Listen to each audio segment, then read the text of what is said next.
2026 தமிழக சட்டமன்ற தேர்தலில் திமுக கூட்டணியில் இடம்பெற்றுள்ள விடுதலை சிறுத்தைகள் கட்சிக்கு ஒதுக்கப்பட்ட 8 தொகுதிகளுக்கான வேட்பாளர் பட்டியலை அக்கட்சியின் தலைவர் தொல் திருமாவளவன் வெளியிட்டுள்ளார். அதன்படி காட்டுமன்னார் கோவில் தொகுதியில் தொல் திருமாவளவனும், திண்டிவனம் தொகுதியில் வன்னியரசும், பெரியகுளம் தொகுதியில் சக்திவேலும், கள்ளக்குறிச்சி தொகுதியில் மாலதியும் போட்டியிடுகின்றனர். மேலும் பன்ருட்டி தொகுதியில் அப்துல் ரஹ்மான், செய்யூர் தொகுதியில் சிந்தனை செல்வன், அரக்கோணம் தொகுதியில் எழில் கரோலின் மற்றும் திருப்போரூர் தொகுதியில் பன்னீர்தாஸ் ஆகியோர் வேட்பாளர்களாக அறிவிக்கப்பட்டுள்ளனர். இம்முறை தற்போதைய சட்டமன்ற உறுப்பினர்களான SS பாலாஜி, பாபு மற்றும் ஆலூர் ஷானவாஸ் ஆகியோருக்கு போட்டியிட வாய்ப்பு வழங்கப்படவில்லை என்பது குறிப்பிடத்தக்கது.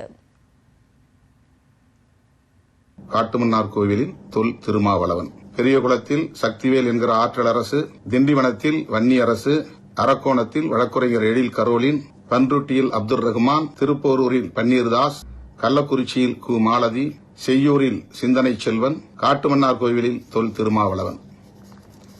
இந்த வேட்பாளர்களுக்கு இயக்கத்தோட முழுமையான ஒத்துழைப்பை நல்கி அவர்களின் வெற்றிக்கு பாடாற்ற வேண்டும். 8க்கு 8 நாம் வெற்றி பெற வேண்டும். 100க்கு 100 நாம் வெற்றி பெற வேண்டும். தமிழ்நாட்டு அரசியலின் திசை வழியை தீர்மானிக்கிற ஒரு மாபெரும் அரசியல் சக்தியாக நாம் மீண்டும் வலுப்பெற வேண்டும்.